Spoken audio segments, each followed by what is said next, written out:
This episode of Capes and Lunatics is brought to you by Tweaked Audio. Get awesome headphones, go to tweakedaudio.com and use the coupon code Southgate to get 30% off, free shipping, and a lifetime warranty. Or you can get there through the link on our website, southgatemediagroup.com. This is Perich, and you're listening to the Capes and Lunatics podcast. This is Brian Edward Hill, and you're listening to the Capes and Lunatics podcast. There's a thin line between heroism and madness. Here the line fades to nothing at all. This is a world of Capes and Lunatics. And nothing is off limits.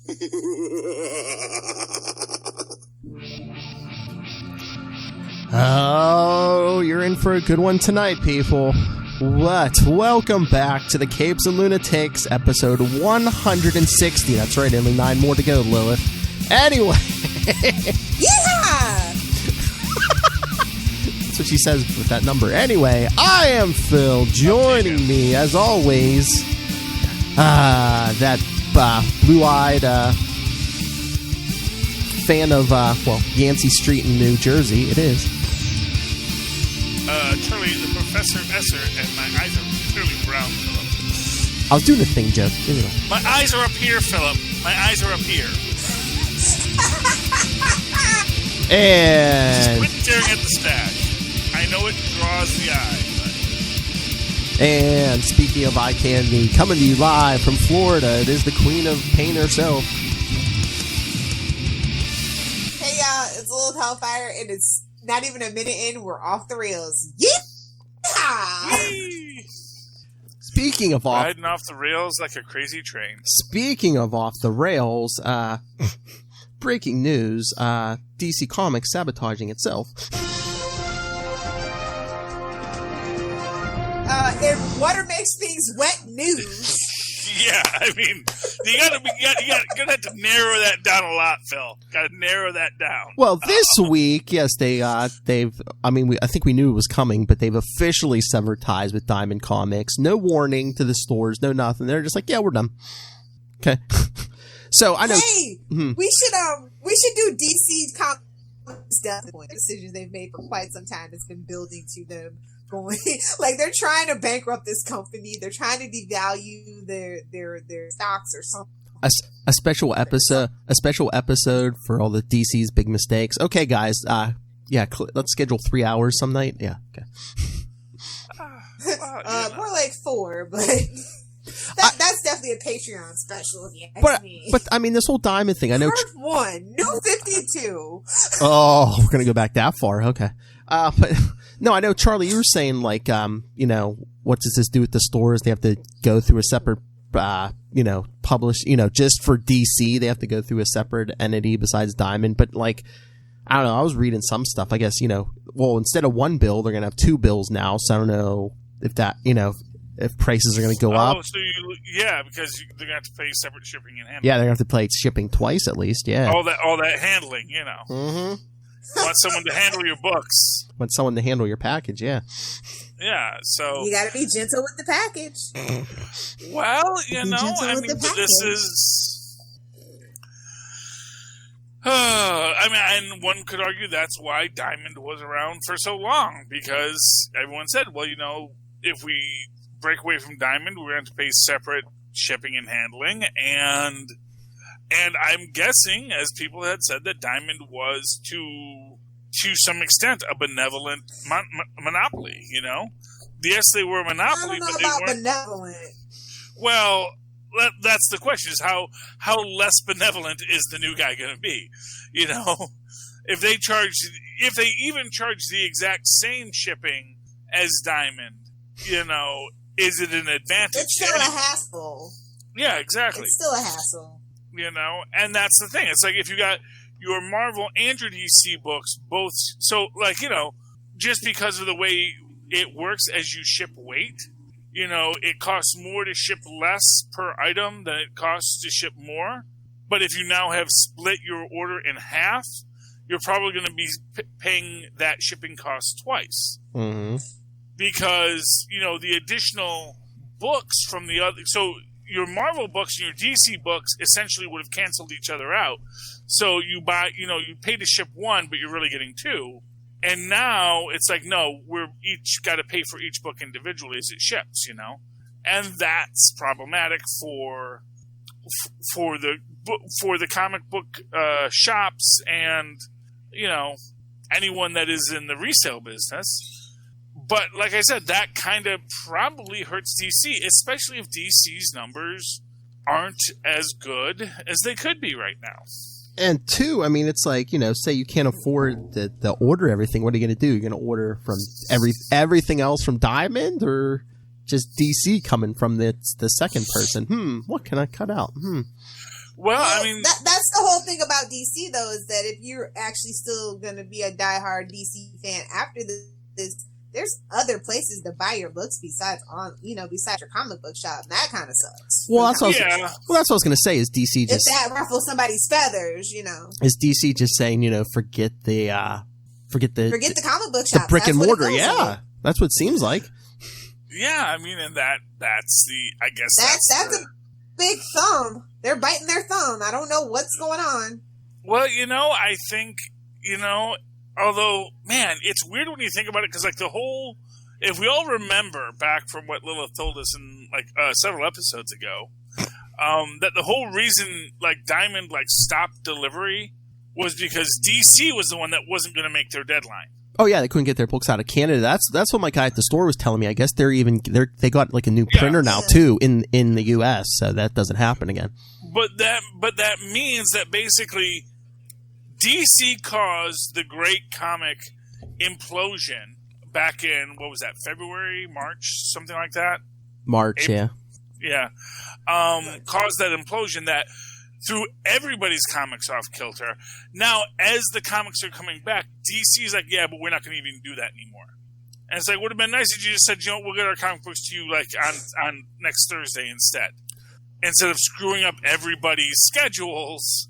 There's no oversight at that company anymore. Something is rotten in Denmark. That's all I have to say about it. It's very obvious. It is getting to a critical mass point. And just have your bankrolls ready, people. We can buy DC in about a year and a half, guys. 18 months out. I'm going to be honest with you, Lilith. We're not going to be able to buy DC. I got to be honest with you. Fox will buy DC before we. I don't know. Kickstart it. Disney will buy DC before we get the chance to. Lilith, do you actually think we could raise money to buy DC through Kickstarter or something? No. Okay, so there's a actual movie studio that is like kind of sort of crowdfunded by a whole bunch of like quote unquote movie nerds or whatever, and that's kind of the thing. I feel like fans, if you're a true DC fan, we should all like get together, get a company, save up, and buy DC from freaking AT&T. It is time. Yeah, it is time. Because just the timing of this too is just weird, because it's like, in the age of COVID, none of these stores are in great shape. So again, is this like another sign? DC's like, yeah, we don't care about the stores. Alice, it's bucking tradition, and its comic books are nothing but built on tradition. What it is AT&T does and loyalty.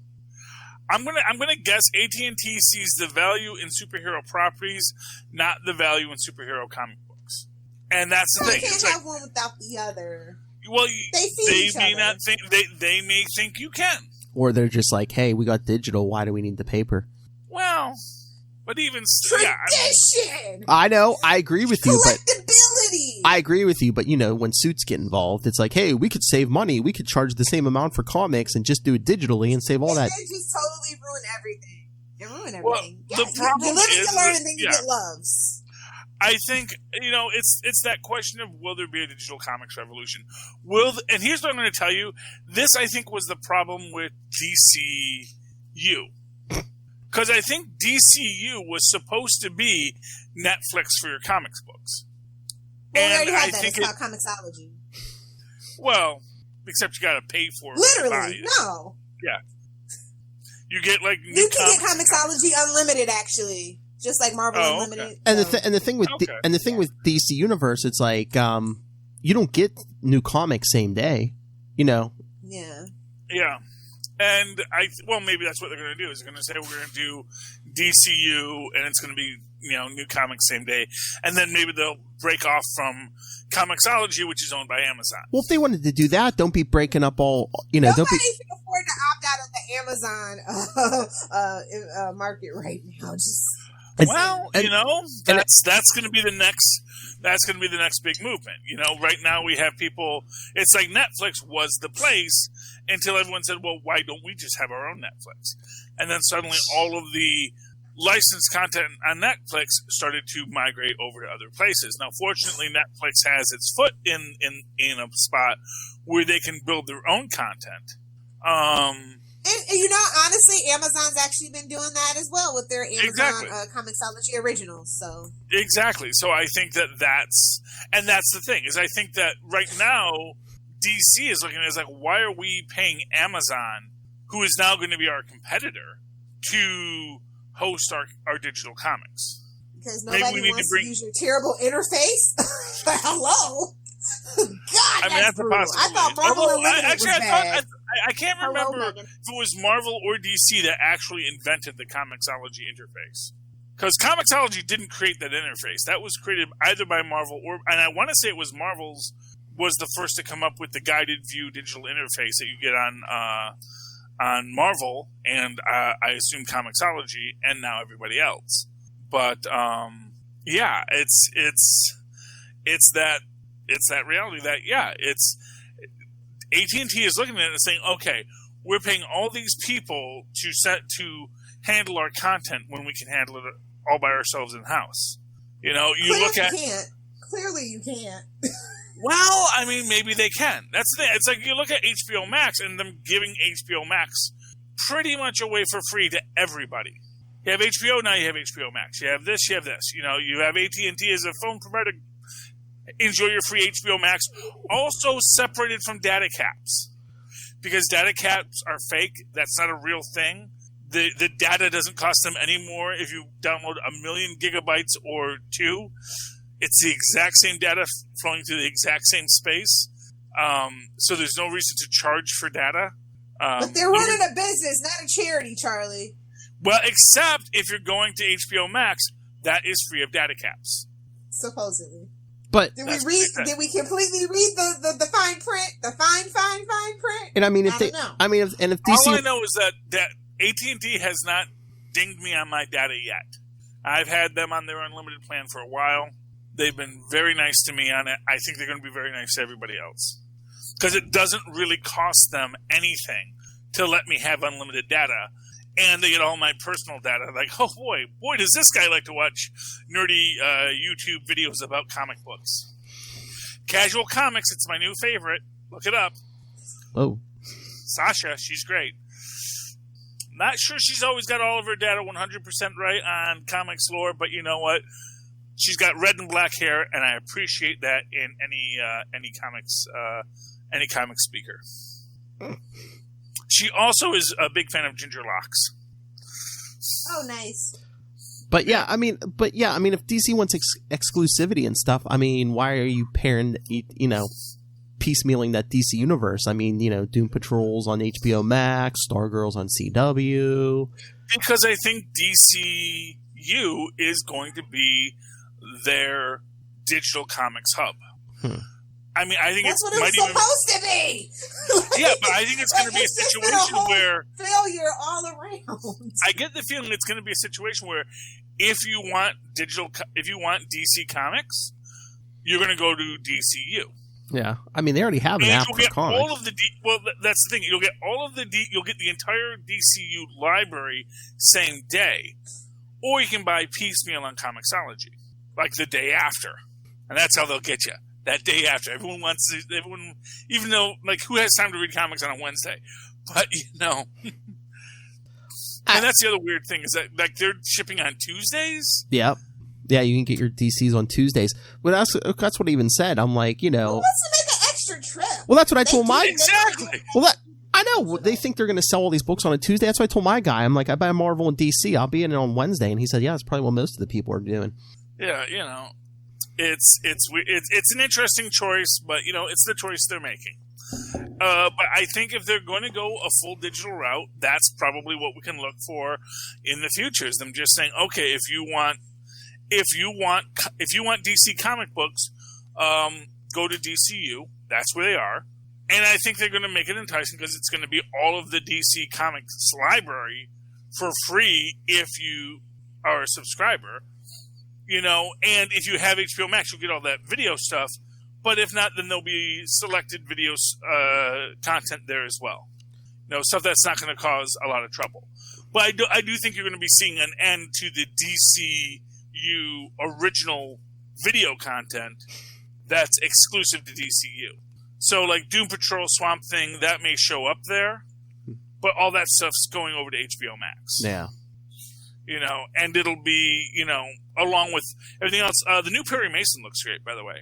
I don't know if you've seen the ads for the new Perry Mason on HBO Max. Yeah, it looks really good. I did not know Perry Mason was a private eye before he was a lawyer, so that's interesting. It's a very I think it's like more aligned with the early pulps of Perry Mason.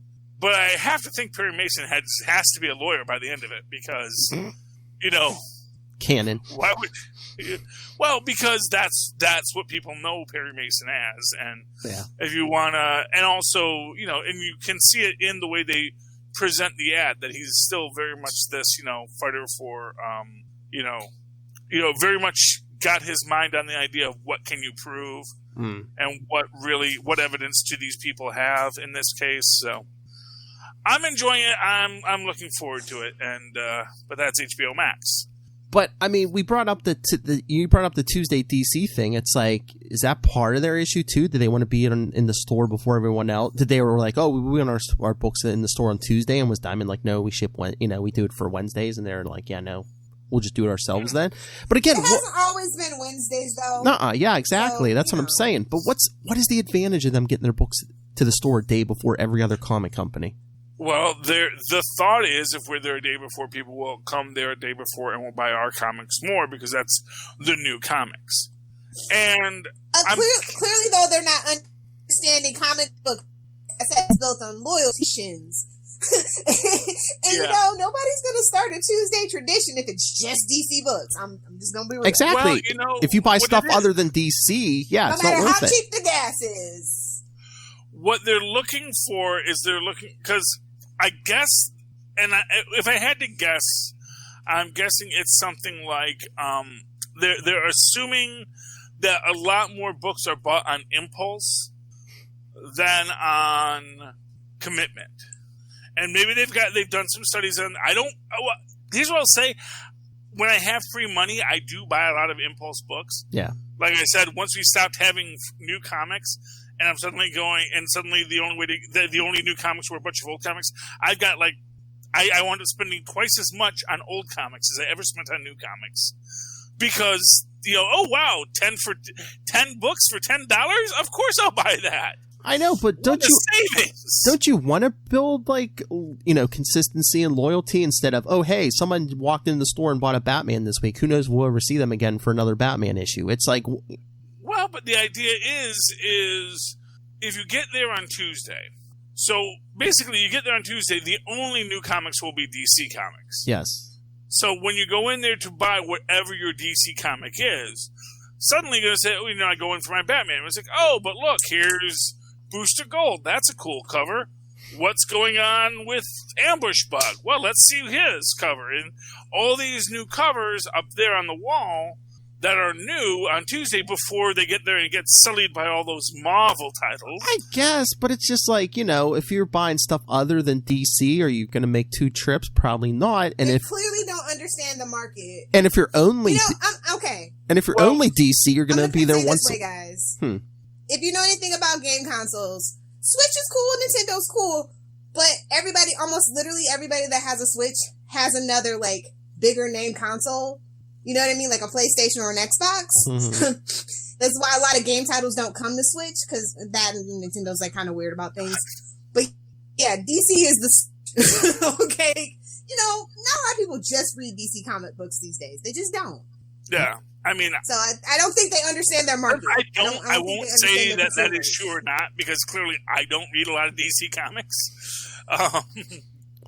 So I can't say. I mean, this is from casual observance of being in a comic book store every week. And it's just like...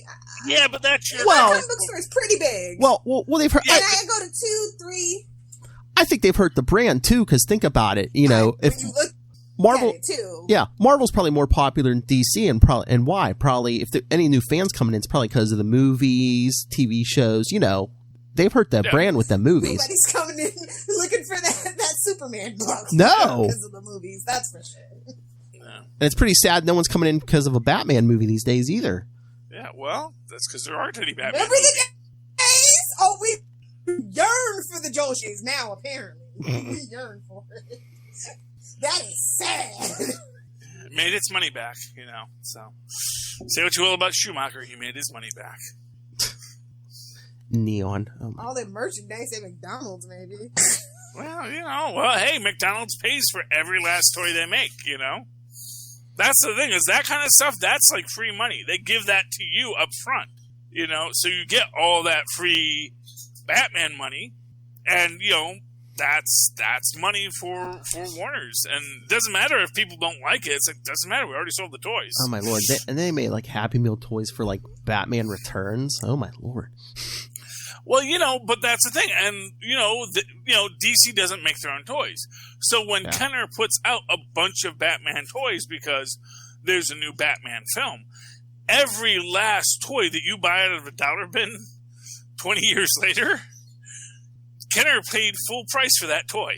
Yep. You know, Lucas got all that Star Wars money up front on the toys. You know, they could have not sold it all. They wound up selling very well. Mm-hmm. But that's irrelevant from the movie maker's perspective. It only hurts you in future things. But as it turns out, no matter how bad a film is, someone wants to sell a toy for it. Oh, it's weird. You know, Disney sold toys for those like Atlantis films. So. Third-party thing, you know, on eBay 15, 20 years later. Yeah. So it's a vicious cycle.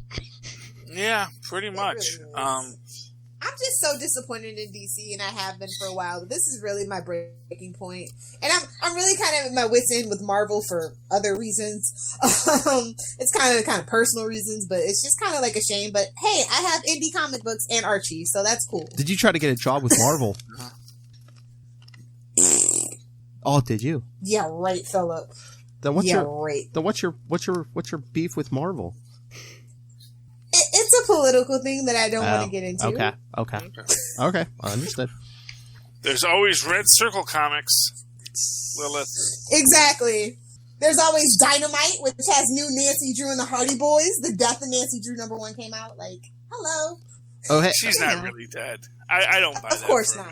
Oh, hey. Of course not. Oh, hey, before we get the comic. We're going to get 6 issues to tell you why we think she might be. Oh, hey, but before we get the comics, the one good thing come out of DC, Lilith, Charlie wants to talk some Stargirl, right, Charlie? Oh, I love Stargirl. Well, the TV show is different. You know? Mm-hmm. Jeff Johns, that show has been made with a lot of love and care so far. It's family friendly. It's all the things that they should have been doing all along. And that's like Jeff Johns' Stargirl. This was meant for CW, but it's Jeff Johns, so they're like, we're going to give you the Prestige channel instead, which is not so prestigious anymore, as we all see. Well, no, that's still on CW. Yeah, it airs after. Yeah, DC Universe Monday and then CW Tuesday. Yeah. Oh, whatever. I watch it on the CW app because I don't get it on Channel 11. I mean, DC Universe, they give you extra footage because those first 2 episodes were 50-some minutes. Can I just say... Well, yeah, they have to cut it down to 40. Oh, yeah, for the commercials. Spoilers for the last episode. Episode 3. There's a freaking lantern battery she takes. Alan Scott's, yep. We're going to get a lantern. We're getting a freaking thunderbolt with his freaking genie who's laughing as you take it. Say you! Yeah, I mean, it's like, dang! You know, this is some high power Silver Age craziness we got going on here, and I'm all about that. Sad Lou Ferrigno Jr. I mean, well, he's in like 3 episodes, but I don't think we've gotten his 3rd episode yet. Uh-oh. So, I'm hoping the guy gets to say some lines because he has a habit, definitely. Yeah. I want to see more Grundy. I don't like them having Grundy locked up. Really bugs me that Grundy's locked up in the Injustice Society's basement. Because that's just asking for Grundy to do a face turn. Yep. Because Grundy is always... Modern Grundy is always 3 seconds from a face turn. You know? That is like... He does...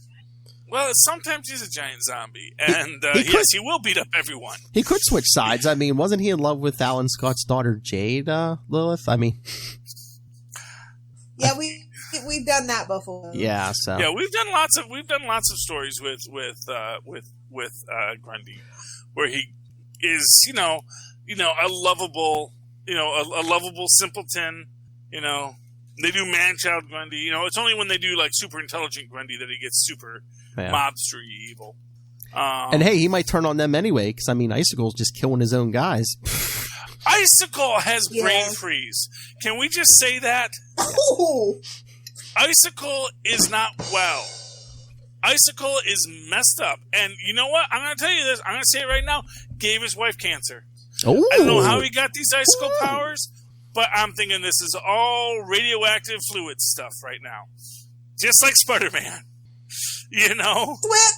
You beat me to it. I'm just saying. It's like, dude, because I killed everyone that exposed her to a toxin.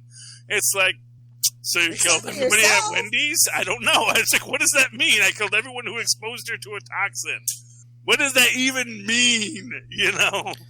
But yeah, he's just like running around preaching American values. I told you, I'm just waiting for him to say, "Oh, make Blue Valley great again." Well, no, but but it was a whole thing where it's coming. Mm-hmm. Well, it's like because he feels he's the justice. He even says, "I will bring justice to the world." That he models himself as the justice guy. Then why'd you call your group the Injustice Society?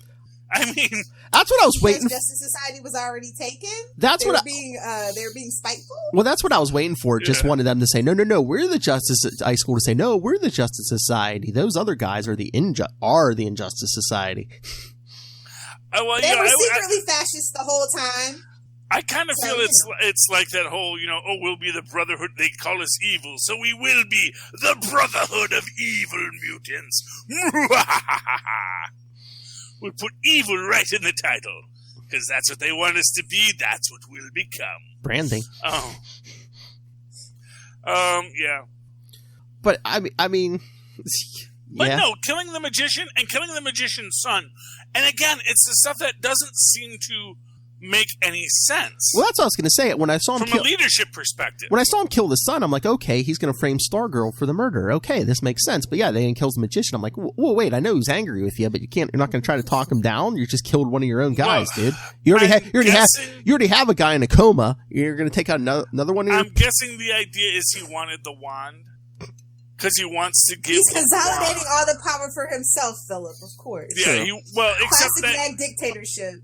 But the problem is he doesn't know how to use the wand. Because the whole point of his whole criticism... Well, but his whole criticism of the magician is, you killed your master before you learned. Yeah, that's what I was going to say. Secrets. Yeah, I think you have to go through training. You're going to just, I'm sure I can figure it out. Yeah, Dumbledore. Wandy wand. Yeah, you can't just use it. You're going to need Dumbledore or something to show you how to use that thing. Exactly. It's like, what are you going to do? He probably has a secret book we'll see in, episode 5, guys. Calm down. Yeah, the Book of Destiny. I figure he's going to give the wand. Guaranteed. I think he's going to give the wand to what was the mental guy's name who had the stroke? Brainwave. He's going to give the wand to Brainwave's son because Brainwave doesn't have mental powers, or he's going to give it to one of his own kids. Ooh. So it's like I'm going to just steal the power and I'm going to give it to my own core of well-trained Aryan Supermen. Yeah, because he's actually got 2 or 3 kids, doesn't he? Did he get remarried or something? Because I thought there was a little girl at the table too. Or maybe he's pulling an Umbrella Academy. He's just adopting kids to. He's pulling a Bruce Wayne. Ooh, even worse. He's not going to eat the orphans though. Bruce Wayne only eats the ones that are slow. But if you're fast, you get to be a Robin. Just the ones that outlive their usefulness. Yes. No, I don't think Bruce Wayne eats any orphans. Damian? Where's he getting eaten then?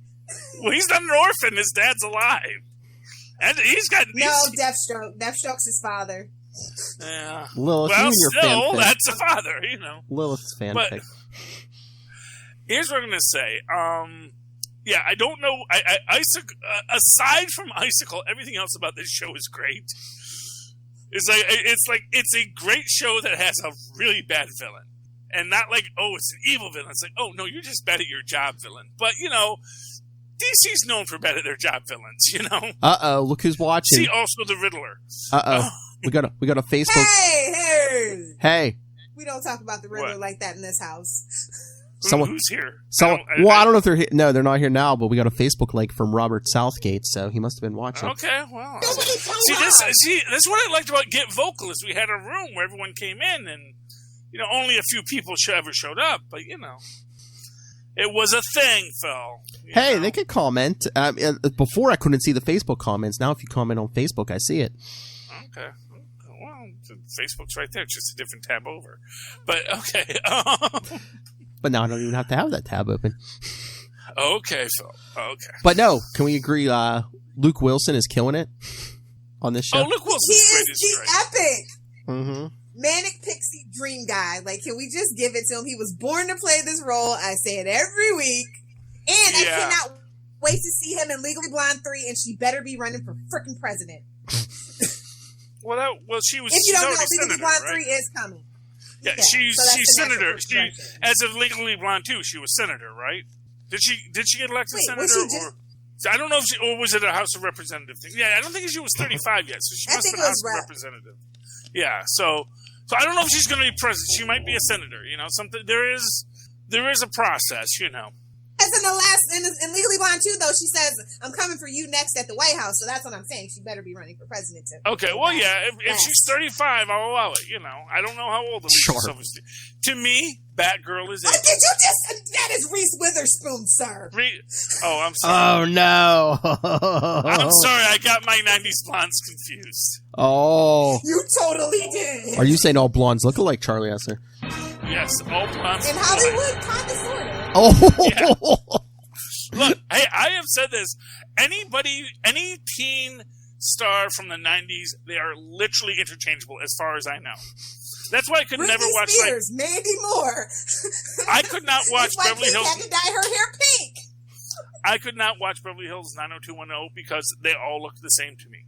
I had no idea what any character Andrea, was. who was like 90, and Brenda and Kelly. I'm sorry, completely undifferentiated. I'm so sorry. I didn't mean it.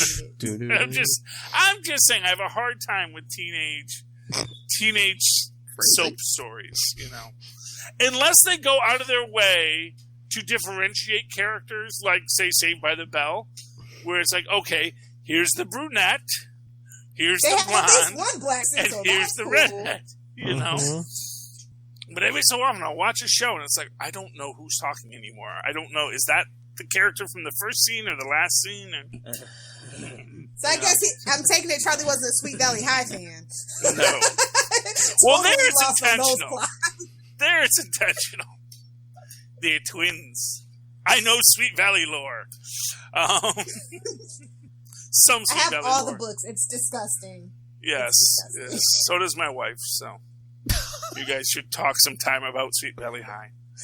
Now I know who I can start my Sweet Valley High podcast with. Great. Oh my lord, you could start your own network, Lil Hellfire. Yeah, you could talk that with Charlie's wife. You could talk 90s boy bands with my wife. I mean, you got 20 shows in you, Lil Hellfire. 20 more. Yeah. My wife was a metalhead, so. Yeah. Really? Nice. Oh, yeah. Oh, we could well, now that's kind of classic rock. It's not metal, but we were talking about Styx on Spidercast. Loves I was like, I'm not the classical rock expert nice. On this one. Metallica, nice. She's a Cliff 'em all kind of girl. But yeah. Hey kids, want to talk some comics? Yeah, well, I do want to talk Batwoman at some point. Oh, okay, yeah, okay. Well, yeah, let's get to Batwoman let's first. talk Batwoman. What's your theory, buddy? Okay, so my theory is they're going to bring in Betty Kane. Ooh. And they're going to bring in Betty Kane, and they're going to reveal Barbara Gordon as Oracle in it. So, you know, Bruce is gone, Batwoman just left, suddenly Betty Kane shows up, and you're going to get a little roll-in, and I'm hoping they get Stabby Babs back to play Barbara Gordon. That's just my fan casting. But, I'm here for Erin Richards and Batwoman in any shape or form. To be honest, yes. I'm here. So for it. I would love that, but I want that. I'd love to see Oracle Barbara Gordon teaching the new Batgirl. It's like, yeah, no, I know the Batwoman. Yeah, like even do a whole thing. Yeah, I figured out it was. Whatever her name was, real quick. But then, go into a whole thing about, I was actually the Batgirl once, and we need a bat. The city needs a bat. I would be here for all of that, but Lilith, do they still have a Batwoman movie plans for that? Because if you mean a Batgirl movie? Batgirl movie. Is in development hell that I wouldn't expect to see till 2030, if we're being honest. Well, then can honestly, I think that it's going to be Cass. Cassandra Cain. Oh, nice. Because they're going to make her a lesbian, obviously, because they have to replace the lesbian. Well, instead of whatever somebody it is. That's asexual, pansexual. I mean, I only brought up Betty Kane just because I just saw a whole thing on like the first Batgirl, and the annoying girl Robin, as she is delightfully called. I would even take Stephanie Brown. I think that is actually a safe bet to do if you want to do Bat Family, but you know somebody that'll never have a movie. Stephanie Brown. Yeah, and she has that like kind of assassin-ish. Yeah. And along those lines, that's sort of my thinking with a Betty Kane. It's a character that is separate, so separate from continuity that you can explore a completely new story with, and no one's going to be like, "Oh no, that's not what Betty Kane was like." But that's the Arrow. This is the thing about the Arrowverse is that nobody really talks about except for me, probably, is that women are interchangeable at best in that universe. Like, they don't really care. But I'm just saying as an observation. And we got not a good version, but we did get a version of Cassandra Cain and Harley Quinn in the Birds of Prey. So I don't know if they used her. Too young, whatever. Yeah. And that I think they felt like that was a mistake. I heard a lot of people saying, why did you do that to Cass? But if they would go that route, either Betty Kane or Stephanie Brown, I think would be the probably the most likely choices. If we're still getting Cavill and Superman movies, we can have more than one Cassandra Cain. I'm just saying. Because they're not making another Birds of Prey movie. What I think the selling point of it is a Barbara Gordon introduction. I think bringing a Barbara Gordon into the story as an oracle to train the new Batwoman, that's going to be their hook for next season. Because they need to do something, because Kate Kane had all these personal connections with all these characters, and now all of a sudden you're going to bring in a stranger who has like no personal connection to any of these people. It's going to be a hard soft reboot. That's all I'm going to say. Yeah, because a lot of people weren't feeling a lot of those things, especially with the Hush thing. I thought it was okay, but a lot of people hated it apparently. So yeah, I have a lot of time to sit and stew and read social media, which is never good for a writer's room. Well, that's like what's the other thing with Hush though? It's like the reason he works as a character because his personal connection with Bruce Wayne. He was his childhood friend, and then he like grabs his face. They did the whole thing for the season cliffhanger. Spoilers, yes, Hush got Bruce Wayne's face, but it's like we haven't even got Bruce Wayne in this show. Does anyone care? Yeah, exactly. Of course everybody cares. It's just like everybody cares when's Superman going to show up in Supergirl, because of course it has to be about Superman and not Supergirl, even though that's her show. Well, but he's been in there, and we know he exists.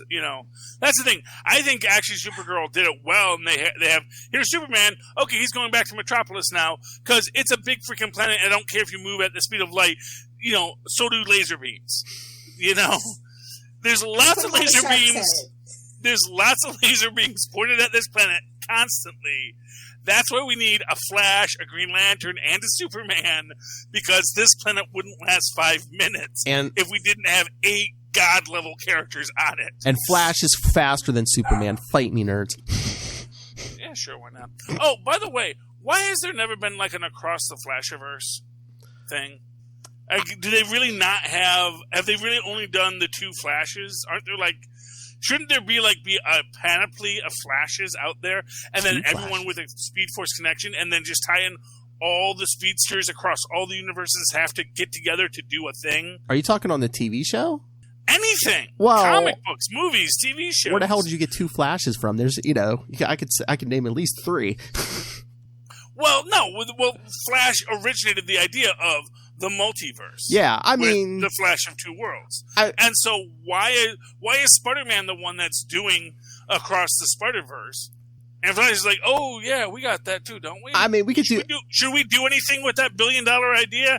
Nah, just leave it on the show. You could do like multiple universes, but I mean, even like in the 90s, early 2000s, Mark Waid was like working on the idea that like there was a Flash legacy, and like it would just, even for thousands of years in the future, there was always a Flash. You know, they would just like hand down the thing, and with time travel, yeah, you know, well, all these future Flashes could visit, or yeah, but like I'm just saying, like, DC should do something with all the Flashes and that Speed Force that is beyond time. So yeah, bring in Flash 2099. Why not? Let's get Impulse in there. And then what's cool about it is then you can actually even bring the evil speedsters into it. Ooh. So they gotta help too, because oh man, we're the speedsters too, and the Speed Force is us as well, and we all have to fight for this thing. Ooh. It's like that's where things get interesting. But yeah, no, it was just because again, you know, watching casual comics, it was, you know, they made the point that, oh yeah, and the idea of more than one world, that comes from Flash. That was the first time that they established the idea of Flash of two worlds. Yep. So DC should be doing a lot. Why is Marvel eating DC's lunch? Is basically my question. Because they've dropped the ball a very long time ago, and they don't have very good leadership. They haven't had good leadership in at least 15 years. They need a Foggy. So, they need a Foggy, right, Lilith? Well, the comic books need something. Schwartz. Well, I mean, they need somebody to, like, I mean, I think they need someone in charge of the whole thing, comics, TV, movies, and, you know. I prefer when they were separated and they didn't try to make everything same. True. Because when one thing backfired, it's like, oh crap! Now we got to write our way out of this concrete. But they all do that. That's like, you know, X-Men came out in 2000. All of a sudden, they were wearing black leather. It's like, ugh, really? But it didn't really deviate the story that much because they already like cannibalized so much of that. They could use a chief creative officer. They could use a chief creative officer over at Warner's, you know? Don't they have one? They do. It's just not a very good one. They could use a chief creative officer over at Warner's. Whether someone has the title or not, you know, it's like, you know, it's getting to be every so often in a business, you'll say, investigate. Every so often in a business structure, you're going to say, well, you know, we really need a chief marketing person. It's like, well, we actually have a head of our marketing. It's like, we need a chief marketing person.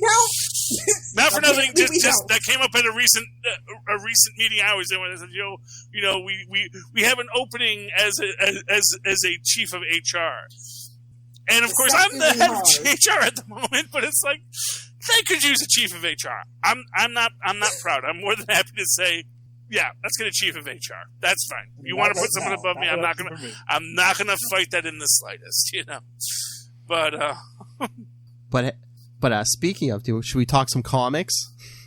Sure. I mean, all I had was DC. Oh, this week. wait! I wanted to. I know. Did you guys talk Rick and Morty finale on Super Connectivity? No, we did not. I saved that for you, Lilith. Go ahead. Yes. Okay. So finally, like everybody was complaining about continuity, and we finally got not the answer, but the Beth clone finally showed up, and we got like the glimpses from the season premiere with Birdman and Tammy. Like I just feel like everybody was kind of like about the season, but I still had faith, and I think they pulled it out. I do. I'm just surprised that was a season. This was like shorter than a Venture Brothers season. So that's like. How do you call this a season? Had that 70 episodes, but you know their animations, the place that they get their animation done takes a little bit longer than usual. Yeah, I'm just saying that when I wait a long time for a Venture Brothers season, but they make it worth my while. I'm watching Venture Brothers for about a month or two. You know. Well, they did split it up at least. They split up the 10 episodes. Yeah, so it's like that's just a Rick and Morty thing. To be a Rick and Morty fan is to suffer in agony and hiatus. That's just what we do. I'm just saying. I guess it's a shorter wait, but it's like you know, it's less of an intense fan. But anyway, so here's what I'll say about it. Here's what I like about it, and this is what is good about it is yes, there's quote unquote payoffs, but payoffs for things no one was asking for. I mean, Clone Beth. People were totally asking for them. Come on. Oh, well, okay. The Clone Beth thing, because first off, Clone Beth is just a randomized question at the end of one episode. is that Beth a clone? And that's a legitimate question. And of course, and all the fan theories. People have launched channels on that one specific fan theory. Is all that I'm saying. But they don't even actually answer it either. And that's of course the thing. It's like, so for example, even when we get our Beth clone, it's like, well, he actually he made a Beth clone. But what that clone is that the one that went to space? Is that the one that stayed home? Even he doesn't know, because he did a mind blower on himself about it. And it's an angry mind blower because it's red. Yes. So let's just keep that in mind. It's not even his real Beth, So who cares? Well, and that's a third aspect of it. Like, none of these, which again feeds into that idea, is that even his Morty, It's not. Because we know that that's probably not our Jerry. That was probably a Jerry that just got switched because they lost their ticket. When we saw all the Jerrys, except for, the successful, one that didn't get married to Beth, they're all pretty much the same as the point of that anyway. Yeah, well, that's the one that and the Cronenberg Jerry, who actually got to be alpha male. Okay, there's 2 Jerrys that are okay. Yeah. Well, but that's the thing about this season. This has been a Jerry-centric season. Jerry keeps on getting moments where, for all of his incompetence, he gets to prove himself as a quote-unquote man. He gets to... I'm happy for Jerry. I like Jerry. I feel like Rick and Jerry need to have at least I love their the side plot with the cat, the talking cat. I just want a little more of him and Rick just being just the unlikely pair doing an adventure. Well, I get the feeling, that's the thing, is I get the feeling that, that's what they're building towards, is a Jerry and Rick story. His brainwaves could definitely disguise Rick. Yeah, I mean, if nothing else. Well, anymore. But that's the thing. The idea is that really, if you think about it, that passive-aggressive relationship, that toxic symbiosis that he and Beth have, Rick could totally be in that, Easily. Jerry is such an approval junkie that, yes, I could absolutely see. Let's make an app. Don't make the app. It says that's why they put it on his forehead. Do not make his app. Oh, God. I thought this season definitely is, I think that they had to do this to bring Rick down a peg just because of just that everybody's trying to make Rick the guy, and it's just you're missing the point. Yeah. Starter pack, So I really feel like they did feel like they had to take Rick down a whole lot to kind of just so they don't end up like Game of Thrones. The hype is so real for this show that it could scare a lot of creators into wanting to do all this fan service, and I feel like they just did what they wanted to do to let the fans know that they're in charge and not the fans, and I kind of appreciate that. And that's the thing. It's I think that Clone Beth ranks below Eye Patch Morty in what people are desperate to see. Evil Morty. I could use another trip to the Citadel. Not gonna lie. But within that entire concept, and that's sort of that idea when you say it's not even his Beth. We don't even know if this is our Rick. Ooh. Every episode, that's one of those other theories. How do we know we're actually following the same Rick and Morty? Because we don't see Mr. Poopy Butthole. That's how we know. Poor Phil. But it's just this idea. It's any of these Ricks and any of these Mortys could be any other Rick and any other Morty, and they're all always, they're all, except for the ones that live at the Citadel, which is one of those weird things. Why would you live at the Citadel? How un-Rick do you have to be to live at the Citadel? And there's infinite Ricks out there having adventures who don't live at the Citadel, and yet the Citadel is still supported. Why does a Rick choose to live at the Citadel? I don't. It's mind blowing. You gotta get that sweet, simple Rick bar, man. That's all it's about. Is that sweet? I guess except he was the smartest Rick of all. That's the point. Exactly. It's like Doofus Rick, man. Doofus Rick is the one Rick who's happy. He's a Rick. And he's friends with Jerry. Exactly, because you know what? As he says, he's the doofus because he's actually a decent human being, and he is He's not. Did you see Matt Pat's happiness for Rick and Morty video yet? I Happiness probably is have. a lot. Yeah, so I was just like, a little bit of a stretch, Matt Pat, but I'll allow it. Yeah, but you got it's freaking yeah. Yeah, it's it.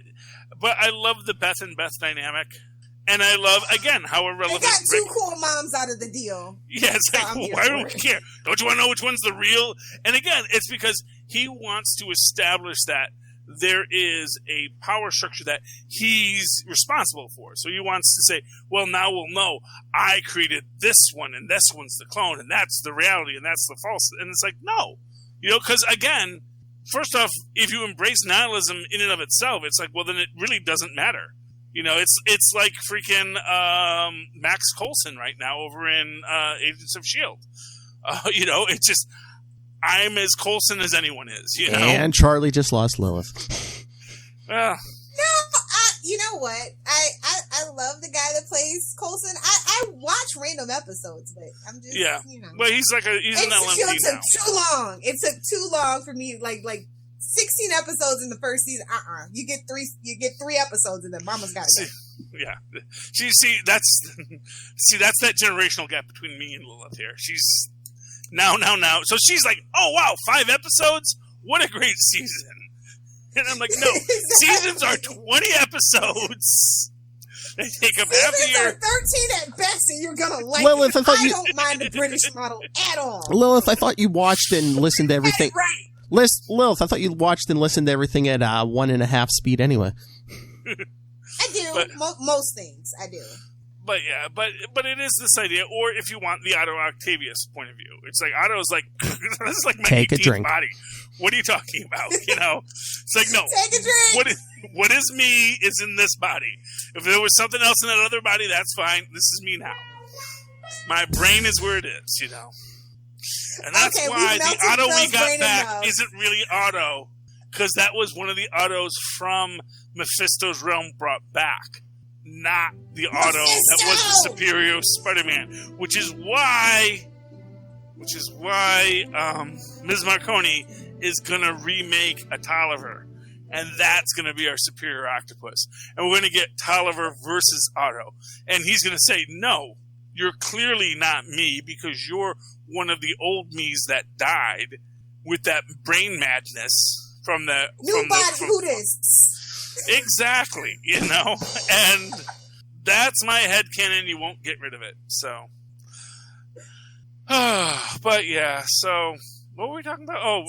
Summation: watch Stargirl. Don't buy DC comic books. And Agents of S.H.I.E.L.D. is back, baby. You better be listening to Enough Said. Yes. Moving to comic books. And Stargirl is really fun. Hey, did anyone read Sabrina #1? Something Wicked. Of course. Yes. Comic Corner. Yes. It's weird because it's a #1, but immediately references the last series. So it's a little odd in that way. Well, a lot of Archie books are like that. So, I mean, yeah. I guess that's just kind of one of those idiosyncrasies I'm used to, especially with the Chilling Adventures. Yeah. And again, I gotta say, I don't like the 4 pages of ads at the back. Why do they need to be at the back? Put them in the middle of the book so I don't mind them and notice them. You give me 5, it's 8 pages. See, I'm so the opposite. It's like, no, but that's the thing. It's like, I don't think these are any more pages of ads that I get in any other book, but normally it's in the book.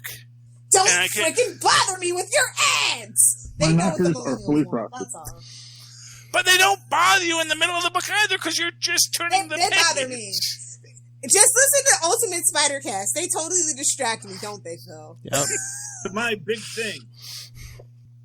Lilith, I think this is a you problem. Oh!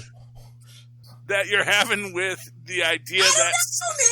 I like Archie comic books for a reason. That's all I'm saying. They know me. They get me. They appreciate me.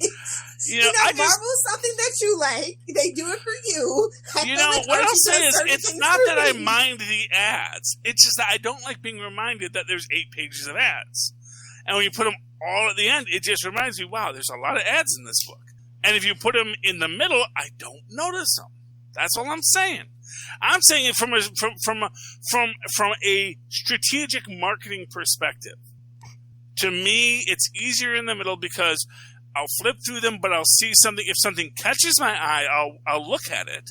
You know, like YouTube. If like, oh, if this ad is interesting, I'll let it play. You know? I'm a bombastic. Your YouTube has ads, bro. You're covering up the sexy with that book, Charlie Esser. Oh, sorry. There's your sexy right there. Sabrina and Salem. Oh, yeah. Don't think I don't notice you wearing that Otto Octavius green shirt. So, I just did that so I could do the It's Clobbering Time I joke know. for Lilith. Because Oh, look, they actually have... Thompson. Actually had a Marvel ad in the back. Oh, for Black Widow merch. for the Strong mini women memes. stand together no matter what. Oh, wait a company minute. they're at. Wait a minute. I mean, yeah, the movie's coming out, but Kelly Thompson wrote Sabrina, right? Yeah, Kelly Thompson wrote Or Sabrina, yes. she's going to be writing the new Black Widow book whenever it comes out. Yeah. Oh, good for her. So there maybe you go. cross-promotion, maybe? That's why, definitely. Yeah. That's the thing. They definitely are for that. Veronica Fish's artwork, I kind of like it. It's quirky, it's kooky, it's fun. It kind of gives you that old 60s Sabrina vibe. Yeah, I like it. I find it a nice mix between sort of your modern, Life with Archie kind of artwork and a more classic style. It's like, yeah, it's a good mix. It's a good mix on the entire Archie style, house style, if you will. Yeah. So I like it. No, yeah, and the, Are you caught up with the show yet? Because I feel like they No. definitely pulled a lot of inspiration. Yeah, From the I mean, show. I don't know which season are we on? The last one I saw was she gave up her powers to and Satan was walking the earth or Caliban? something. Are you Yeah, talking I about don't know. Caliban? Like the Yeah, last. that's the last season. Did you get to the Green Men yet? In the No. The last one I Okay. saw was when she does the Mandrake root thing. So, Oh, okay. So I think I'm a season behind. And it's I don't know, man. On some level, Satan just doesn't appeal to me the way I think I love Satan as a character. There's I a think you can drop. do so much with Satan, but I just feel that, when you make Satan too evil, it's like Satan should be subtle. Satan should be low-key. He is a trickster guy. Oh, then he would love Lucifer. The TV show. Oh, no, I do like Lucifer. Every episode of Lucifer I've loved. Lucifer is great. Lucifer is like... I actually had a movie idea once called Satan Takes a Holiday. That was basically just Lucifer. Not right now. Not without Superman. Except my thing is that when Satan takes a holiday, he actually just does good deeds. Just goes really saves churches and Hey, but that- punishing the guilty is a good deed, damn it. yeah, well that too.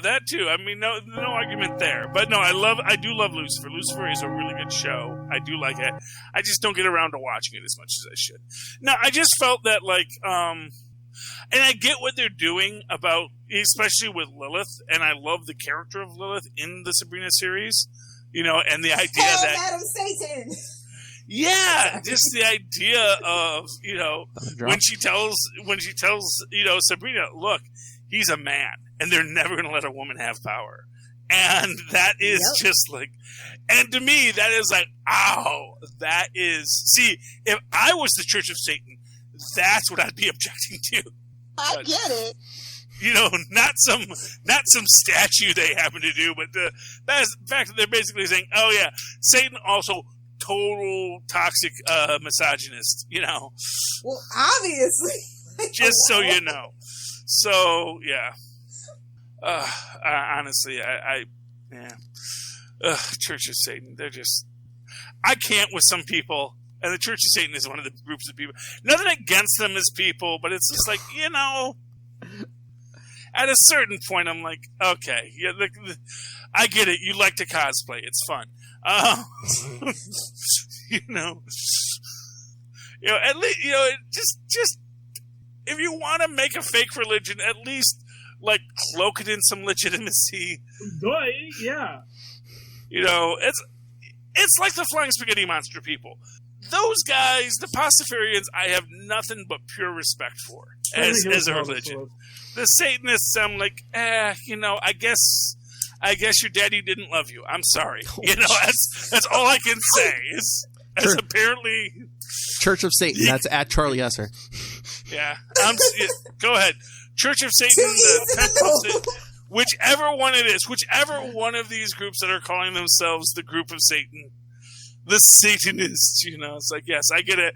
Daddy should have hugged you more, or not quite so much, just not the exact right amount is what happened. So, I don't know. I know Phil's not into Archie, but I think Kelly Thompson, her writing definitely I don't know. It just does it for her no matter who she's writing for. No, and she sells it in this, and I get her, and I love the big twist at the end, where she casts the spell to find who cast the spell on the people who are turning into Wendigos, and yeah, what's a teen witch to do? What is a teen witch to do? Because that's the thing. It's like, oh, okay, things are, and what I find fascinating in this idea is that clearly there's a whole plot line where the ants have been hiding a lot of witch lore from Sabrina as I'm coming into this, because she doesn't know how to do savoir-faire. And they give the gag answer that it's because Hilda is not very good at it, and so doesn't like to play the game. But that's no reason for Sabrina not to learn it. That's a reason for Hilda not to play it. That's not a reason for Sabrina not to learn it. So I get the feeling there's a lot that's been hidden from Sabrina, and that's what's going to be revealed as we go on. And I did really enjoy it. I believe this is on my pull list now, so it will be in my list every month. Phil, you're gonna have to get on this Archie bandwagon. Get ready for the Riverdale memes. Trust me. Get ready. You want to talk about Sterling Steel? Go ahead. Why not? Some of my favorite. Red Sterling. Man, I am. This is a book from the 1980s. And I'm realizing that, okay, so this was, I guess, a big relaunch of the Red Circle, line of Archie superheroes. And so you started with the Fly, which was the actual 40s Fly character. And the next one I have is where they start to do the modern Fly stories, and they're bringing them together, building their little expanded Red Circle universe here. But man, Steel Sterling is just crazy weird. He gets his powers from a star for reasons, but he's not Starman. He's not Starman.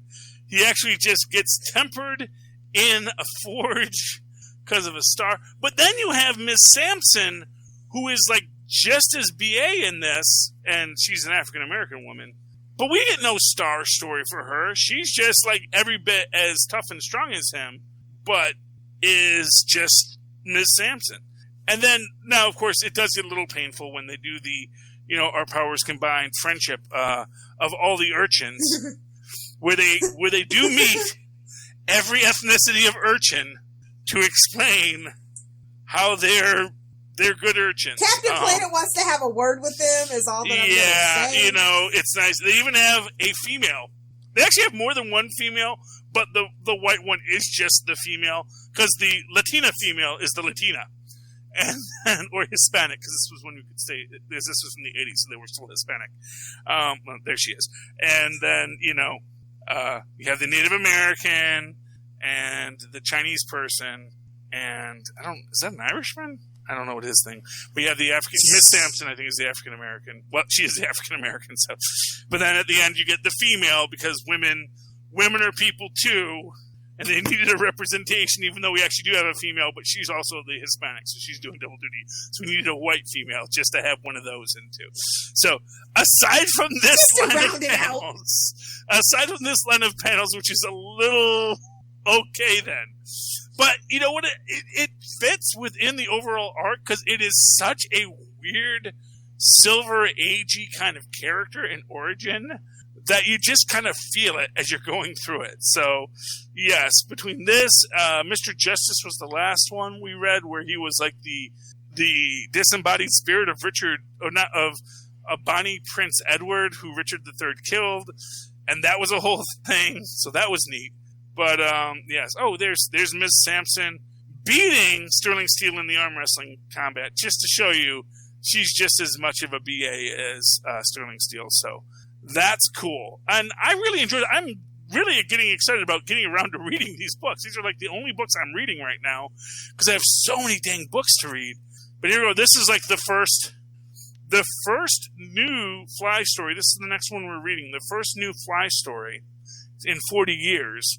And we see that Sterling Steele's on the cover. So we're guessing... Oh, there's a female Fly, too. So we're guessing that this is where we're going to get the expanded universe connecting of the Red Circle universe. And I'm really down for Red Circle. Or, I'm sorry, Blue Ribbon now. Because it's like they were blue. It's not like Marvel was Atlas and it was timely, then it was Atlas and it was Marvel. So they were like Red Circle and Blue Ribbon. And like by the 6th book, they're officially Archie books. They're branded as Archie books, but are of their superhero line. So I'm very excited about all of the Blue Ribbon, Red Circle Archie comics that I'm reading right now. So off to you. Glad to have you aboard, sir. I'm waiting for Phil, Archie. You gotta get on this Archie train. I'm sorry, you have to. I guess, yeah. I really want Archie to relaunch. I want a Mighty Crusaders. Just one book. Just give me a Mighty Crusaders. I mean, right if now, you ask them, they might take it into suggestion. Honestly, they're pretty open like that. I mean, I Get just a couple might, people on that bandwagon, Charlie. I'm kind of feeling like, you know what? I think this is the time for Archie to really dip their toe back into the superhero genre, because they're not bad books. That's the thing. It's like, as much as I want to be silly about Sterling Steele, I'm gonna say these aren't bad books. They aren't. I mean, I know the one Honestly, relaunched I think they should launch their animated studio with like their backlog. Oh, and that would be honestly. Kind of since Hanna-Barbera's kind of dipped off with that whole. I don't think Scoob did for them what they thought. It pissed a lot of people off because they're like, we came for a Scooby-Doo movie, not like some expanded universe Hanna-Barbera thing. Yeah, I haven't seen it yet, so I can't say. But because honestly, when it comes to Scooby-Doo, I just wait for it to come on broadcast. I don't blame you. But I was excited about it because I was hoping for like a pup named Scooby-Doo kind of vibe. It's kind of like what they teased, and it just never trust the trailer. No, you cannot. Which is actually why I think Artemis Fowl is going to be better than people think. Because they've recut trailers for it that have Artemis Fowl being much darker. The more recent trailers you see, as it should be. Well, yeah, and I get the feeling like the first trailer was sort of the Disney trailer for what is going to be a proper Artemis Fowl movie, but they cut a Disney trailer to get people interested who weren't already Artemis Fowl fans. Mm-hmm. And I think by the time you get into it, you're going to see, and there may have been more efforts to make it a little more Disney-fied, but I think that this is sort of their Sonic the Hedgehog, where I think the fan backlash from that first trailer says, okay, yeah, put in all the dark stuff back. Have Kenneth put all the dark stuff back in. We were debating doing a lighter version, because I think Kenneth shot all the dark stuff, and then it was just like, because that's the real advantage of this whole shutdown and delay right now, is they're going to say, okay, well, let's see what everyone's thinking about these trailers we released before we do it. It's like, okay, so that's what everyone thought. So let's change everything. Let's fix it before we drop it in June. And so I actually think Artemis Fowl is going to be much better than people are expecting it to be. And I think a lot of that, I don't know if it'll be just because of the fan backlash or they always meant to do it that way and they'll never let us know which it was. But I think when it comes out, it's going to be much better than people are afraid of. So that's my hope anyway. Any other comic books read by you guys? Yeah, of course. If I can throw one out this week, yeah. Because I'm sorry, we're taking over your thing with Rick and Morty and Archie. Well, no, it's every week now. Read an Archie comic, Phil. Then you can play too. I mean, it was last week too. I didn't get to talk about some of the stuff I wanted to talk about. I mean, if you guys want to finish, come on, my love. What's on that pretty little brain? Well, I'll go to my pick of the week. So I'm probably only going to get one this week. Catwoman 80th anniversary, not spectacular. I really enjoyed it. Lilith, did you read it? Yes, I did. Now, I was very surprised that they were so restrained about it. Oh, really? I'm proud of them, kind of, sort of. Oh, okay. But it's kind of a blow too. Why? Just were you talking about the marketing or the stories, or? Yeah, the marketing. Oh, okay. You think that was always the plan, or is it just because of Corona, or? It's probably always the plan because Catwoman is that iffy title. When she's written, like when she has like a high profile writer, she does well, and if she doesn't, kind of like fades into obscurity kind of thing. I mean, I thought most of the stories in here were well written, but maybe because Joker I think's coming next week too. Yeah, that's another $10 book. So. Oh, that's true. Yeah. I am getting that. 3 Jokers. I think this is worth definitely the $10 though. Oh yeah, this was good. This was worth the money. I love the artwork. I love the different takes. Of course, Paul Dini and Tom King stand out above everybody else. Yeah, it's me. Oh yeah. But yeah, just the environmentalist and Selena, the thief. And then we get that Tom King story. Yeah. Basically, what? I love that they showed her all her sides. How like what well-rounded character she is. I really do appreciate that. Oh, I know. They even do the 66 version of her too. Well, you kind of have to at that point. Yeah, that's Lee Merriweather. She's basically fighting aliens. Okay. It's like down to her. Batman's out of town. It's basically her to defend Gotham City against aliens. Okay. But yo, I don't like when they try to make 66 Catwoman too heroic. That wasn't her arc. Well, unless she says you can't steal stuff from Gotham, I'm here to steal stuff from Gotham. Well, yeah, it's basically like you can't steal the Earth, Oh, okay. From under me. But then she should have all of the 66 villains with her, Should be the united underworld, Yeah. I mean, basically, it's a Catwoman, Well, it's a Catwoman-centric stuff. Okay, yeah. I get it. I'm just... Lilith, what did you think of the BatCon thing? I'll allow it, but it was teetering on the edge of pissing me off. I'm not gonna lie. It was weird, but yeah, I mean, it was the whole Dr. Destiny thing, so I was like, okay, I'll allow it. Yeah, exactly.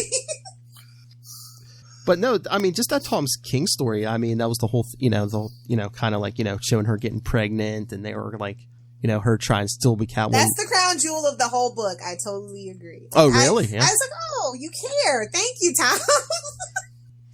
It really was DC's fault. Okay, I believe you now. So I wonder if he's going to never forget. Is that like a basis for what we're going to get eventually whenever with Batman and Catwoman series? Yeah, because continuity doesn't matter anymore, so they can totally do it and still then like three issues later, but no, because that was something else. So I think it's like going to be like 12 issues. So I wonder if they're just going to flesh out that story, Well, didn't they already do Batman and Catwoman on Earth 2 or Earth 1? Oh yeah, long time. Yeah.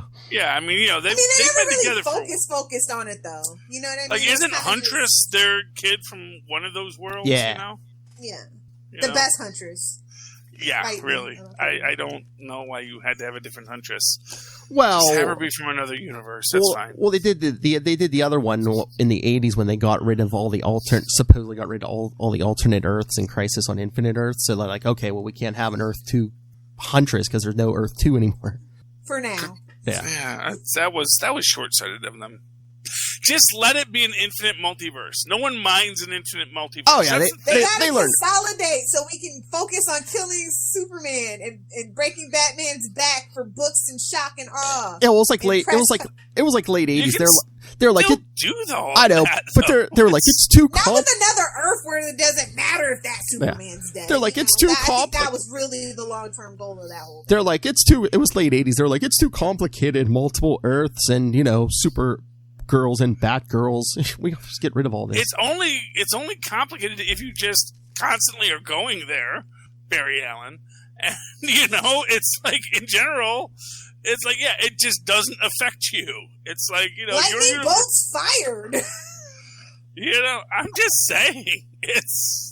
Look, Barry Allen, he causes trouble. We know that about Barry. He's going back in time. He's jumping into other universes. He enjoys the power the Speed Force allows him. That's who he is. That's Barry Allen. I don't judge him for it. I'm just going to say that right now. Did you get Revenge of the Cosmic Ghost Rider, Philip? No. The Ghost. Oh, okay. I thought you were a Ghost Rider fan, so I haven't really read any Cosmic Ghost Rider. Did that come out this week? The Marvel was a tough one this week. There was nothing that I saw. I actually have like a Except Revenge of the Cosmic Ghost Spider-Man Rider. and Venom. Yeah, that was like from a couple weeks ago. I still haven't read it. I was going to say, I think they just did Marvel just did trades or something this week and collections. Yeah. Yeah, I got the Double Trouble collected one. So. Okay. Because it's Venom, you gotta have it. You gotta complete the collection, unfortunately. Lilith, I know you brought this up a couple days ago. You said you read Action 1022. I did. And I enjoyed it, actually. It's kind of a sick joke. Spend this. Yeah, because I mean, we've seen worse, so he's getting better. You know? And hey, Charlie, the Connor Kent Superboy. Oh, I mean, we've seen him in Young Justice, but I guess he remembers the previous universe, and now that Dr. Manhattan has brought the Kents back, like no one else remembers Connor Kent, but like the Kents do. They remember him coming to stay with them in the previous previous or two. And I thought it was a cool little crossover too. Like we said, Wonder Comics is definitely Bendis's baby, and I like that he's been trying to integrate it into the main continuity and bring awareness to Wonder Comics, because I think it is a really good line that needs more awareness. So do you think do you think slowly but surely they're winding everything back to pre-new 52 Lilith and saying, okay, we get it. Honestly, they could do it in a snap of a finger like Thanos if they wanted to, and nobody would care. I think they're doing it slow. I guess they're trying to be cat. Yeah, I think they're doing it slow, just so maybe people don't notice, so they don't have to admit it. Yeah, because they don't like taking responsibility for things. But I love like Jonathan Kent comes back from the 30th century with Brainiac 5, and everyone's getting together to discuss. Oh yeah, has the universe been rebooted or something? And Brainiac 5's like, he's like, oh yeah, that's common knowledge in the 31st century. I thought that was just like historical fact that the universe gets rebooted every so often. Yeah, exactly. You know what though? My theory is that effect on Bendis. I don't know. Call me crazy. Wait, He'd be like, you might that kid. You're breaking up. What was your theory? I said I think Ramita's balancing him out. Honestly, maybe. It's like you might not want to do that, kid. I've been in this. Tone it back a bit, buddy. I've been in this business a few years. I made some coin. Let me tell you how it goes, Bendis. Is that Ramita Jr. or? Honestly, because I like this book. You know how I feel about Bendis. Writing Superman. Spend this. I like Ramita Jr. as an artist. I may be in a minority on that, but I've always thought there's a weird thing about his art where I feel like he gets the dynamic of flight in a way that I think most artists don't, where he doesn't draw flight as thrust, but as sort of placement in space, which I really appreciate. There's a staticness to the way he draws flight that, like, oh yeah, if someone could like fly without thrust, that's what it would look like. So I've always really appreciated John Romita Jr. for that one little quirk that I know probably bugs other people, but I'm like, oh, I see what you did there.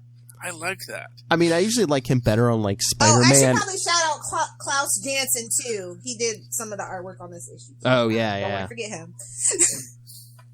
But yeah, no, I usually like Ramita on like Spider-Man and Daredevil, but I think like this issue really, I mean, I think he's refining his Superman stuff. Yeah. Yeah.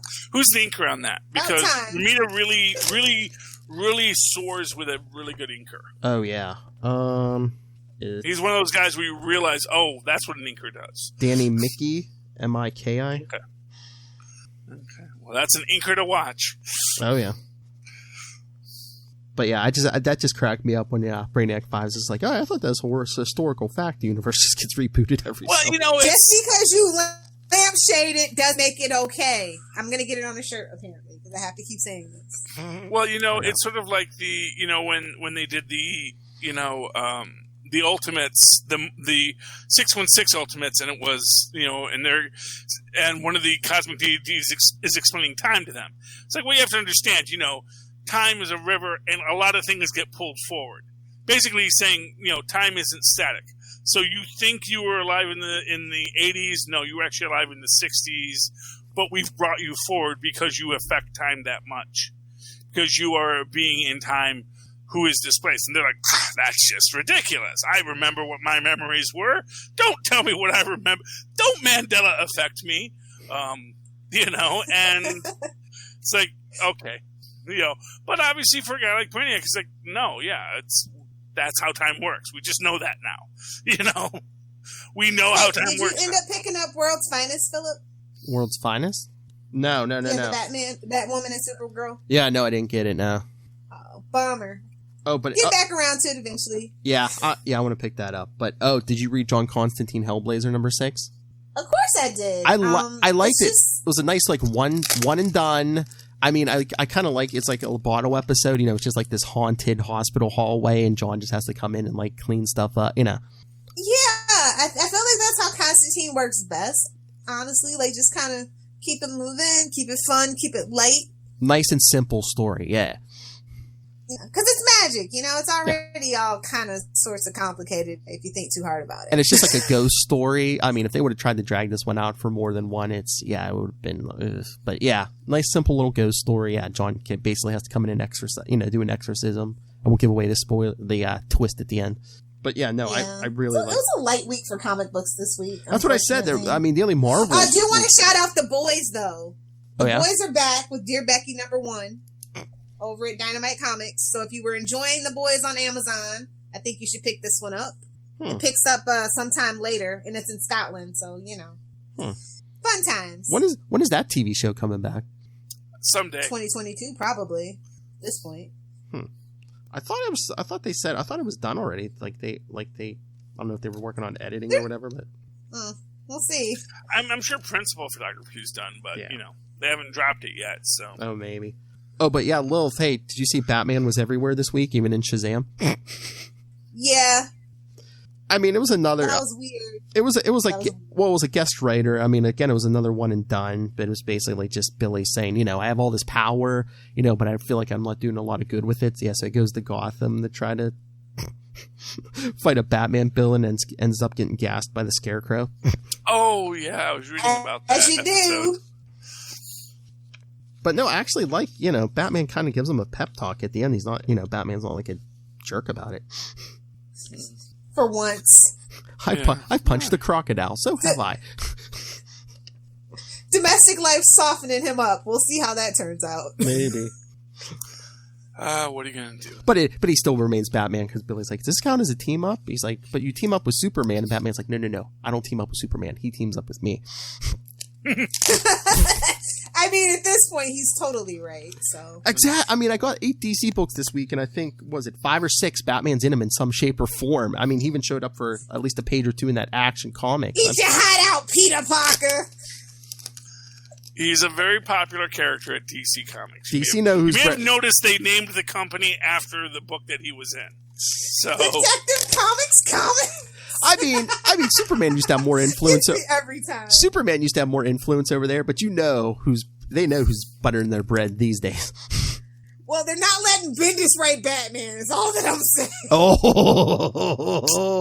Bendis. As a matter of fact, none of his Wonder Comics touch on anything to do with the Bat stuff. So just think about that, guys. Well, the one thing, Tim Drake, he made, you know, remember Drake?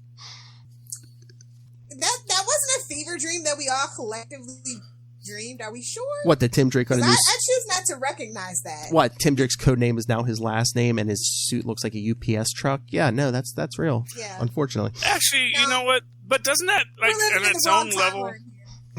On its own level, doesn't that make sense? Like, the entire idea of a secret identity is kind of stupid. So it's like, I'm Tim Drake. Yes, I'm the Drake. So I'm going to punch you in the face because I can know how to punch people. If that was where they were going, okay, but he hasn't revealed his identity, Charlie. That's the thing. Oh, okay. I just thought that was like a subtle way to... No, so he's just being called the Drake? Yeah, because I guess it's like a duck? Exactly. It's like a Mighty Ducks thing where it's like, you know, the duck is the most aggressive animal in the animal kingdom. I can see if it was a goose. Everybody knows geese are not to be messed with. Okay. So yeah, that is silly then. No, just honorable mention. Detective 1022. Yeah, it was that Two-Face story. I know you said you weren't that thrilled with it, but I mean, again, you know, Two-Face was having... Joker has to ruin everything. Well, Two-Face was having, memory problems, and it turns out his strings have been being pulled by the Joker because Joker War is coming. Every Bat book's going to be doing Joker for pretty soon here, so... Well, did you get the solicit for the 3 Jokers? Like $6.99 books? I know it's yeah, I know it's coming. I don't even know where in continuity that's going to take place because they've been working on that for what, like 4 years now? Yeah, I just know that my comic guy posted it to the Facebook feed. It was like, hey, look, continuity a thing. Let me know if you want to get the $6.99 3 Jokers, 1 of 3, 3-issue, prestige format books. So, but yeah, that's a whole separate thing. Yeah, because Joker War is going to be running through every Bat book. Even Nightwing, who has partial amnesia right now, and it's still going through that. I'm just like, what? Don't call him Rick. That's right. See, that makes me wonder: is it worth to buy the 3 Jokers book? Then I mean, is it going to be what's going on with Joker right now? 3 Jokers would be your best bet. That's kind of how those. I mean, I don't even know. I mean, I'm getting the 80th anniversary issue next week. Yeah. Because, Tristan loves the Joker. I mean, all these 80th anniversaries have been short stories, so if you want a self-contained thing, that 80th anniversary thing works. And I guess that, again, I don't know what they're going to be doing with this Joker War, because, I mean, they've been working on it since, what, at least 2016, Lil? But what's the war? That's what it's like the war of jokes and riddles. He's coming for all the bad people, because somehow he's discovered, everyone's identity, it looks like. He's been knowing since Jason Todd, obviously. It's not that hard. Or that Nightfall. There's a small group of people who all live at Wayne Manor. Or that Nightfall issue, Lilith, we covered a couple weeks ago, when Scarecrow gasses Batman and he just starts beating on the Joker, screaming, "Jason Todd, Jason Todd, Jason Todd." Exactly. He's been knowing, guys. Yeah. It's his buddy. It's his thing. It's what they do. One cannot exist without the other. Joker did not even want to know who Batman was, but Batman keeps throwing it in his face. He wants him to come and get it. You know what I'm saying? Oh, you know what I'm saying? I don't know, man. The entire rogues gallery of Gotham is just. But I think that, I honestly believe the reason why none of the other superheroes go there is because they just don't even want to deal with that nonsense. And again, it's any other hero could clean the city up in a minute, but they're like, you know what? Wait, isn't Batman the most successful criminal? Did that for you, Ray. Hope you're happy. Oh, no, you missed it. I guess I didn't read it yet, but in that Batman Gotham Knights #7, those digital issues, no, I guess there's a new criminal in town. And they're saying it's a ripoff of Moon Knight. I guess it's, what is it? Night Moon. But it's N, not K. Oh, no. It's Night Moon. And he's the most successful criminal in Gotham. I read the article. I haven't read it yet. But yeah, so yeah, it's the most successful new criminal in Gotham, Night Moon. What's his name? Spectre Marcus? They're just poking Ray with that stick, aren't they? Nailed it. Make Ray fly to your headquarters, guys. He will come at you with that. The big bazooka. Anyway. Yeah, let's get out of here. On that note. But yeah, I mean, you could tell DC knows where their bread's buttered. What's the big things? Batman selling and his #1 nemesis. That's what they're pinning all their stuff on. Batman or Joker. Well, look at the movies. So yeah, pretty much. And to a lesser degree, Harley. So all Batman stuff. Yeah. I mean, what else is selling that as well as Batman, Joker, and Harley right now? Nothing. Not at DC. I don't know if any of it sells, honestly. Well, after they shot themselves in the foot the other day. But all right. So hour and a half. We threw a lot of stuff at you. So send all your thoughts on Rick and Morty. Email us, capesandlunatics@gmail.com. Call the voicemail 614. So petty. 38. So petty. What? That's fine. If we got people who email us about Rick and Morty, please do. Call the voicemail 614-382-2737. That's 614-38-CAPES. And remember to follow all of it, everything, social media, YouTube, everything, at Linktree, linktr.ee/capesandlunatics. And remember to support the sponsors, Tweaked Audio, Hunt a Killer. Let's hunt some killers. Like that Joker. And make sure to pick up Pod Life the Book, Volume 1, now available in digital and paperback. And go on Amazon, do that. Use the link for Southgate Media Group. Help support the network, the company, and that Master Rogue, Rob Master Doom Southgate. Go back and look at my history, and you will find out I am right so much more often than I'm wrong. Mark my words. Just get a PhD already, Rob, so we can call you Dr. Doom. I told you today, we're going to get Disney's lawyers on our ass if he becomes Dr. Doom. All right, Lilith, where can people find you?